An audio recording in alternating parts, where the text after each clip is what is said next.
ధర్నా చౌక్ ను యథావిధిగా కొనసాగించాలని ప్రభుత్వం నిర్ణయించిందన్నారు హైదరాబాద్ సిపి శ్రీనివాసరెడ్డి. ధర్నా చౌక్ ను పరిశీలించారాయన.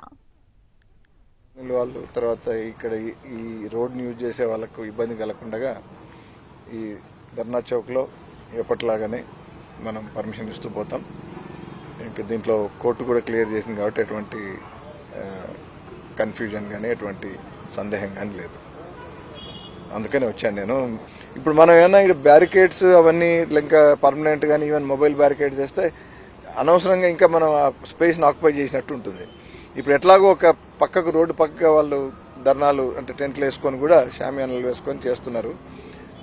మా బందోబస్తు ఉంటుంది. అవసరాన్ని బట్టి అవసరం మొబైల్ బ్యారికేడ్స్ తో మేనేజ్ చేయొచ్చు. పర్మనెంట్ గా ఎటువంటి పర్మనెంట్ బ్యారికేడ్స్ కానీ అవసరం లేదని అర్థమైంది. సడన్ గా 3-4 days లో ట్రాఫిక్ పెరగదు. ట్రాఫిక్ కొంచెం ఏమంటారు చోక్ అవుతున్నాయి అక్కడ. దానికి కారణం ఒకటి అసెంబ్లీ సెషన్స్ నంబర్ 1. నంబర్ 2 నేను అనుకోవడం ఏంటంటే నా ఒపీనియన్ ప్రకారము సెక్రటేరియట్ కి రెగ్యులర్ గా ముఖ్యమంత్రి గారు, గౌరవ ముఖ్యమంత్రి గారు, గౌరవ మంత్రులు రావడంతో ఖచ్చితంగా ఈ చుట్టుపక్కల ఉన్న కాలనీల వాళ్ళు తర్వాత ఇక్కడ ఈ రోడ్ యూజ్ చేసే వాళ్ళకు ఇబ్బంది కలగకుండా ఈ